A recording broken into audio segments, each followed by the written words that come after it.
Hello everyone, welcome to my channel Drugs Recorded. So in this lecture we'll be discussing about the anti-manic drugs, that is the mood stabilizing drugs. So first we will study about what is mania, then we will see the mechanism of action of the drugs involved, then uses, interactions, adverse effects, etc. Okay?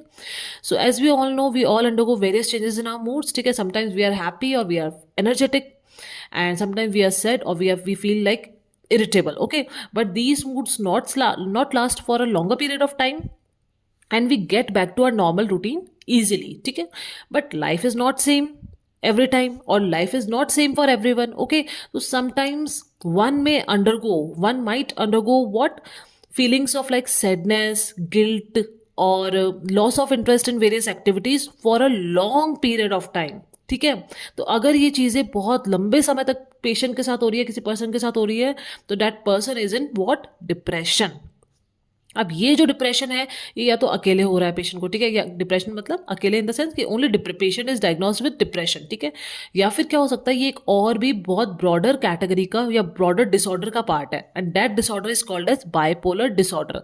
तो इस bipolar disorder में एक तो हमने पढ़ा depression है, तो दूसरा क्या होता है, दूसरा होता है mania, in which patient is highly super optimistic. ठीक है, patient is euphoric and patient feels highly energetic. ठीक है, तो बात करते हैं व्हाट इज मेनिया.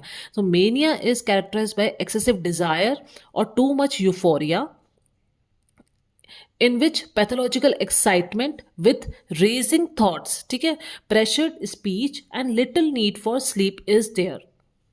मतलब रेजिंग थॉट्स का मतलब क्या है, बैक टू बैक पेशेंट जो पर्सन है वो इतना बैक टू बैक सोच लेगा, इतना ज़्यादा चीज़ें उसके दिमाग में, एक तो back to back without any like break, ठीक है, will happen back to back, that patient will have no time for even sleep. ठीक है, patient will not even be interested in sleeping. okay, तो इस हम कंडीशन को क्या बोलते हैं, मेनिया. ठीक है, तो मैंने ये बताया था कि बाइपोलर डिसऑर्डर, कि मैंने ये बताया था कि साइक्लिक ये जो डिप्रेशन और मेनिया है, ये क्या होता है कि ऑल्टरनेट चलते रहते हैं. ठीक है, तो इनको हम क्या बोल सकते हैं कि साइक्लिक एपिसोड्स ऑफ मेनिया, ठीक है, followed by severe depression with periods of normal mood in between.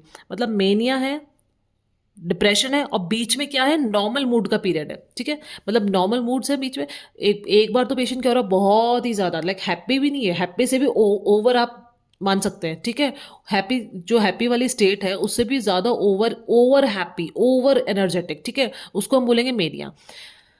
बीच में पेशेंट नॉर्मल हुआ और फिर उसके बाद क्या है, सैडनेस भी नहीं है पेशेंट को, पेशेंट क्या है, ओवरली डिप्रेस्ड है, ओवरली सैड है, ओवरली लाइक लंबे समय के लिए वो क्या है, गिल्ट में है. ठीक है, उसको हम बोलते हैं सीवियर डिप्रेशन. तो ये जब दोनों स्टेट ऑल्टरनेट चल रहे हैं एक दूसरे के साथ with periods of normal mood, मतलब हम कह सकते हैं कि mood swings between pathological excitement and profound depression. ठीक है, इसको हम बोलते हैं बायपोलर मैनिक डिप्रेसिव साइकोसिस, MDP. ठीक है, अब इसका जो पैथोजेनेसिस है कि ये कैसे होता है, क्यों होता है, ये अभी तक वेरी वेल एक्सप्लेन नहीं है, बट हम ये जानते हैं कि balance neurotransmitter levels helps in mood stabilisation. ठीक है, तो हमने ये माना कि मैनिक एपिसोड तो किस वजह से होता है, नॉरएपिनेफ्रिन के इंक्रीज की वजह से, और डिप्रेसिव फेज है वो किसकी वजह से है, नॉरएपिनेफ्रिन के डिक्रीज होने की वजह से. ठीक है, न्यूरोट्रांसमीटर के डिसबैलेंस की वजह से. तो अब मैंने यहाँ पर लिखा हुआ है लिथियम कार्बोनेट, मतलब कि लिथियम कार्बोनेट जो ड्रग है, लिथियम कार्बोनेट ड्रग है वो किस कैटेगरी के अंडर है, एंटीमेनिक. तो मेजर ड्रग जो इस कैटेगरी के अंदर इन्वॉल्व है वो एक ही है, वो है लिथियम कार्बोनेट. बाकी हम आगे देखेंगे ऑल्टरनेटिव ड्रग्स भी क्या है, क्योंकि ये बहुत टॉक्सिसिटी है इसकी, क्या होता है, थेरापेटिक लेवल्स कैसे मेंटेन कर सकते हैं. ठीक है, तो अब हम बात करते हैं आगे लिथियम कार्बोनेट की. तो लिथियम क्या है, it is a small monovalent cation like sodium and potassium. Basically lithium को हमने 1940s में इसको हमने लाइक ये इन्वेंट हुई थी कि for use in hypertensive patients. ठीक है, तो इसको यूज़ किया गया MDP, मतलब मैनिक डिप्रेसिव साइकोसिस पेशेंट्स अलॉन्ग विथ हाइपरटेंशन. तो ये इसका टॉक्सिसिटी लेवल बहुत ज़्यादा हमें देखने को मिला था, बट साथ में हमको क्या देखने को मिला था कि MDP सिम्टम क्या हो गए, इम्प्रूव हो गए. तब से हमने इसको यूज़ करना स्टार्ट किया था. बट अगेन हमें क्या मिला 1960s में, कि अगर आप थोड़ा सा भी इसका डोज बढ़ा रहे हो तो this drug is showing toxicity to next level. ठीक है, तब हमें जानने को मिला कि this lithium fairly shows what, this lithium has narrow therapeutic index. मतलब आपने थोड़ा सा भी डोज में चेंज किया 0.01, 0.1, तो ये this drug will show what, toxicity, ठीक है। जो टारगेट रेंज होती है इससे अगर आप थोड़ा सा भी ऊपर गए तो it will show what, toxicity, ठीक है। अब बात करते हैं इसके मैकेनिज्म ऑफ एक्शन की। तो मैकेनिज्म ऑफ एक्शन में हम various mechanism of action involve है। पहला ये है, दूसरा ये है। हम दो मैकेनिज्म ऑफ एक्शन की बात करेंगे यहाँ पे। तो पहले हम बात करते हैं, दिस इज सेल मेम्ब्रेन, ठीक है। This is GPCR, G protein couple receptor. अब देखो होता क्या, IP3 और DAG, ठीक है, these act as a second messenger for neurotransmission of what, for adrenergic and cholinergic neurotransmission, ठीक है। IP3 और DAG कैसे क्या एक्ट करते हैं, सेकेंड मैसेंजर की तरह एक्ट करते हैं फॉर एड्रेनर्जिक, या फिर यू कैन से alpha adrenergic and cholinergic neurotransmission, ठीक है। यहाँ पे आके न्यूरो ट्रांसमीटर, ठीक है, एक्ट करेगा तो क्या होगा, जैसे एक्ट करेगा वैसे क्या होगा, फॉस्फोलाइपेज सी की प्रेजेंस में फॉस्फोटाइडल इनोसिटोल बिसफॉस्फेट किस में चेंज हो जाएगा, डायसाइल ग्लिसरॉल और इनोसिटोल ट्राइफॉस्फेट की प्रेजेंस में, ठीक है। अब ये जो फॉस्फो इनोसिटोल बिसफॉस्फेट है, ठीक है, फॉस्फोटाइडल इनोसिटोल बिसफॉस्फेट है, ये कहाँ प्रेजेंट होता है, किसका पार्ट है, ये phospholipid present in cell membrane, ठीक है। तो जब ये चेंज होगा DAG डायसाइल ग्लिसरॉल और इनोसिटोल ट्राइफॉस्फेट में, तो डायसाइल ग्लिसरॉल तो क्या होता है, ये मेम्ब्रेन में ही रह जाता है, ठीक है। और IP3 क्या होता है, it diffuses into the cytoplasm, ठीक है। और ये क्या करवाएगा, जो स्टोरेज वेसिकल्स है उसमें से क्या करवाएगा, कैल्शियम को रिलीज करवाएगा। अब ये जो IP3 है ये चेंज हो जाएगा किसमें, इसकी जो एक्टिविटी है ये यहीं टर्मिनेट हो जाती है, क्योंकि किसमें चेंज हो जाएगा, इनोसिटोल डाइफॉस्फेट IP2 में। IP3 किसमें चेंज हो गया, IP2 में। IP2 इनोसिटोल फॉस्फेटेस एंजाइम के प्रेजेंस में IP1 में चेंज होगा, और IP1 इनोसिटोल मोनोफॉस्फेटेस एंजाइम के प्रेजेंस में किसमें चेंज हो जाता है, इनोसिटोल में, ठीक है। Which is the main precursor, inositol क्या है, मेन प्रिकर्सर है for what, for generating phosphatidyl inositol diphosphate, मतलब inositol is precursor for releasing phosphatidyl inositol bisphosphate, ठीक है। तो जब इनोसिटोल, अगर इस साइकिल से ये समझ लो कि इनोसिटोल बन गया, तो inositol will result in the generation of what, PIP2, और PIP2 से क्या बनेगा इजीली, DAG और IP3, और ये साइकिल चलती जाती है, ठीक है। अब ये जो न्यूरोनल सर्किट है, ये क्या होता है, ये सर्किट हाइपर एक्टिव हो जाता है इन पेशेंट्स ऑफ मेनिया, ठीक है। जिनके पेशेंट में मैनिक एपिसोड बहुत ज़्यादा है, ठीक है, जो भी पेशेंट्स हैं मेनिया के, उनमें क्या होता है, ये जो न्यूरोनल सर्किट है ये हाइपर एक्टिव हो जाता है, मतलब ये साइकिल लगातार चलती रहेगी चलती रहेगी चलती रहेगी, ठीक है। और ये साइकिल क्यों चल रही है, क्योंकि IP3 से IP2, IP2 से IP1 बन रहा है, IP1 इनोसिटोल बना रहा है, इनोसिटोल से क्या हो रहा है, again it will release what, PIP2, ठीक है। और PIP2 फिर DAG IP3, तो अगर PIP2 से DAG और IP3 बन रहा है तो IP3 तो इनोसिटोल ही बनाएगा फाइनली, और इनोसिटोल अगर बन गया तो इनोसिटोल क्या बनाएगा, PIP2 बनाएगा। तो ये साइकिल, ये न्यूरोनल सर्किट बहुत ज़्यादा एक्टिव हो जाता है। तो हमें क्या करना है, ये जो साइकिल चल रही है इस साइकिल को हमको रोकना है, ठीक है। अब रोक कैसे सकते हैं हम, ये जो एंजाइम है और ये जो एंजाइम है, अगर मैं इसको ब्लॉक कर दूं तो ये साइकिल आगे बढ़ पाएगी, नहीं, ठीक है। तो हम क्या करते हैं, लिथियम जिसकी हम बात कर रहे थे वो हम ड्रग पेशेंट में एडमिनिस्टर करते हैं, तो वो लिथियम सेलेक्टिवली इनहिबिट करता है ये सिग्नल ट्रांसडक्शन, ठीक है, by inhibiting what, inositol monophosphatase enzymes at these two location, मतलब IP2 से IP1 नहीं बनने देता और IP1 से इनोसिटोल नहीं बनने देता। तो ये है लिथियम का proposed mechanism of action, and this is on GQ protein coupled phospholipase C inositol phosphate effector system, ठीक है। ये एक मैकेनिज्म प्रपोज्ड है।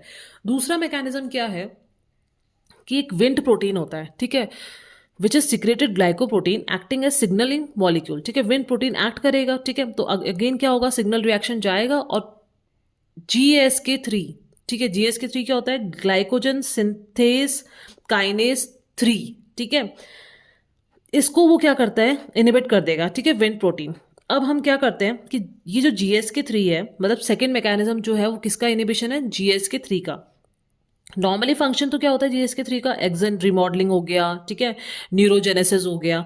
और अगर ये एबनॉर्मल एक्टिविटी करने लग जाए तो क्या होने लग जाता है, क्या हो जाएगा, बाइपोलर डिसऑर्डर, ठीक है, अगर इसकी एबनॉर्मल एक्टिविटी हो गई। तो हम क्या करते हैं, हम लिथियम एडमिनिस्टर करते हैं, और लिथियम या तो डायरेक्टली यू कैन से या फिर इनडायरेक्टली GSK3 को लिथियम इनहिबिट कर देता है, ठीक है। Lithium will inhibit GSK3 and this will serve as a treatment of bipolar disorder. तो ये भी एक प्रपोज मैकेनिज्म है। मेन मैकेनिज्म जो है वो आपका ये है, ठीक है। अब हम बात करते हैं मैकेनिज्म ऑफ एक्शन के बाद यूजेस की। तो हमने देख लिया इसका नैरो मार्जिन ऑफ सेफ्टी है, मतलब लो थेरापेटिक इंडेक्स है, दिस इज वेरी इंपॉर्टेंट। तो therapeutic drug monitoring is essential for lithium, ठीक है, जब भी आप दे रहे हैं। तो लिथियम का अगर आप पेशेंट को एडमिनिस्टर कर रहे हैं तो लिथियम का इफेक्ट आने में 1 से 2 हफ्ते लग जाते हैं, ठीक है। ये ड्रग ऑफ चॉइस किसका है, prophylaxis of bipolar disorder. Half life क्या है इसकी, 24 hours. This is very important. इसमें बहुत कंट्रोवर्सी रहती है कि 24 आवर्स है या 12 आवर्स है, तो it is 24 hours. Acute mania में आपको लिथियम को बेंजोडाइजेपिन के साथ देना है, ठीक है। अगर बेंजोडाइजेपिन फेल हो रही है तो आप किसके साथ दोगे, एंटीसाइकोटिक जैसी कौन सी है, ओलेंजेपिन। आपको ओलेंजेपिन ऐड करना है लिथियम के साथ, गॉट इट। उसके बाद जो प्लाज्मा कंसंट्रेशन लिथियम का है बाइपोलर डिसऑर्डर, लाइक जो हम इसको यूज करेंगे maintenance therapy of manic episode, ठीक है, बाइपोलर डिसऑर्डर में। तो क्या होना चाहिए लिथियम का, ये बहुत इंपॉर्टेंट है। प्लाज्मा कंसंट्रेशन 0.5 से 0.8 मिली इक्विवेलेंट पर लीटर, ठीक है। और अक्यूट मेनिया के केस में लिथियम का प्लाज्मा कंसंट्रेशन कितना रहना चाहिए, 0.8 to 1.2 milliequivalent per litre, ठीक है। दिस शुड बी, अगर 0.1 भी इंक्रीज हो रहा है तो it will lead to toxicity, ठीक है। टॉक्सिक सिम्टम्स कब आएंगे, जब प्लाज्मा कंसंट्रेशन लिथियम का greater than 1.5 milliequivalent per litre हो जाए, ठीक है, तब आपको टॉक्सिक सिम्टम्स देखना स्टार्ट हो जाते हैं, ठीक है। So this is all about mechanism of action and uses. अब हम बात करते हैं last, drug interaction. Drug interaction lithium के किसके साथ होते हैं, अब जैसे न्यूरोलेप्टिक्स हमने पढ़ी थी, एंटीसाइकोटिक्स, फिनोथायाजिन और ब्यूटायरोफिनॉन ग्रुप है, उसको में अगर हम लिथियम के साथ देते हैं तो there will be increase risk of extra pyramidal effects. Extra pyramidal symptoms हम पहले वाले वीडियो में देख चुके हैं सब कुछ, ठीक है। अगर आप लिथियम को दे रहे हैं थायजाइड्स या लूप डायूरेटिक्स के साथ तो this will lead to what, sodium loss, ठीक है।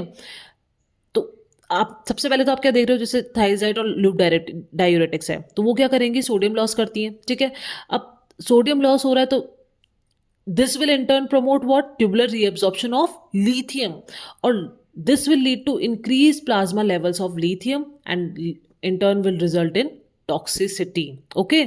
क्योंकि these diuretics, ये diuretics क्या कर रही है, सोडियम का जो लॉस कर रही है, जिसको कंपनसेट करने के लिए लिथियम का ट्यूबुलर रीएब्जॉर्प्शन होगा अलॉन्ग विथ सोडियम, और इसका लेवल इंक्रीज होती है, टॉक्सिसिटी होगा, ठीक है। अब देखो न्यूअर NSAIDs, ठीक है, not aspirin, not paracetamol, that is newer NSAIDs की बात कर रहे हैं हम, ठीक है।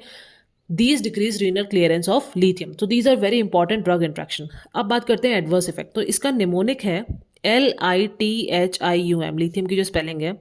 एडवर्स इफेक्ट्स में क्या होता है, ल्यूकोसाइटोसिस, ठीक है, ल्यूकोसाइट्स इंक्रीज हो जाती हैं, और ये हमेशा लिथियम के साथ, जब भी आप लिथियम देंगे तो ये हमेशा दिखता ही दिखता है। I say you can say increase tremors, fine tremors are seen, ठीक है। इसका ट्रीटमेंट है प्रोपर्नोलॉल, ठीक है। और एच से क्या है, हाइपोथायराइडिज्म। देखो होता क्या है कि जो TSH इंड्यूस एडेनाइलेट साइक्लेस है उसका इनहिबिशन हो जाता है, जिसकी वजह से क्या होता है कि ATP से साइक्लिक AMP फॉर्म नहीं हो पाता है, ठीक है। अब ATP से साइक्लिक AMP फॉर्म नहीं हो पाएगा तो क्या होगा, T3 और T4 क्या होंगे, हार्मोन का जनरेशन नहीं हो पाएगा, एंड दिस लीड्स टू सब क्लिनिकल हाइपोथायराइडिज्म, ठीक है।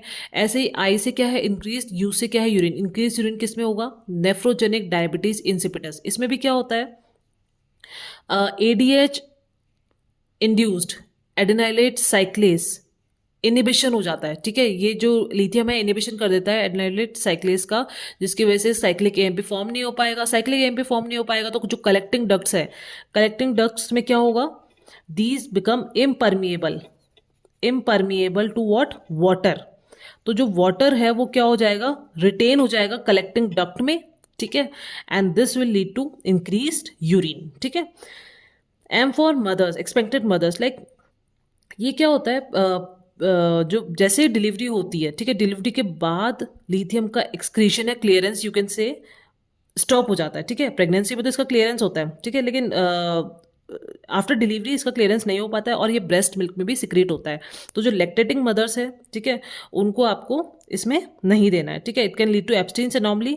पहले ऐसा माना जाता था कि ये बहुत टेराटोजेनिक है, ठीक है, but now it is establish that it has very low risk of टेराटोजेनेसिटी, ठीक है। अदर एडवर्स इफेक्ट क्या है? डायरिया, एडिमा और मोस्ट फ्रिक्वेंट कंप्लेन इज फॉलिक्यूलाइटिस, ठीक है। ना ऑल्टरनेटिव ड्रग्स क्या क्या है, ये तो हमने देख लिया लिथियम के बारे में। अब ऑल्टरनेटिव ड्रग्स क्या है for mania? We have valproic acid, we have carbamazepine, we have newer anticonvulsant that is lamotrigine, gabapentin, topiramate, जिसमें से लेमोट्रिजिन सबसे इंपॉर्टेंट है। We have atypical antipsychotics that is olanzapine, risperidone और क्यूटायापिन, ठीक है, जिसमें ओलेंजेपिन is most used. Okay, so this completes your drugs for mania or bipolar disorder. Thank you for watching.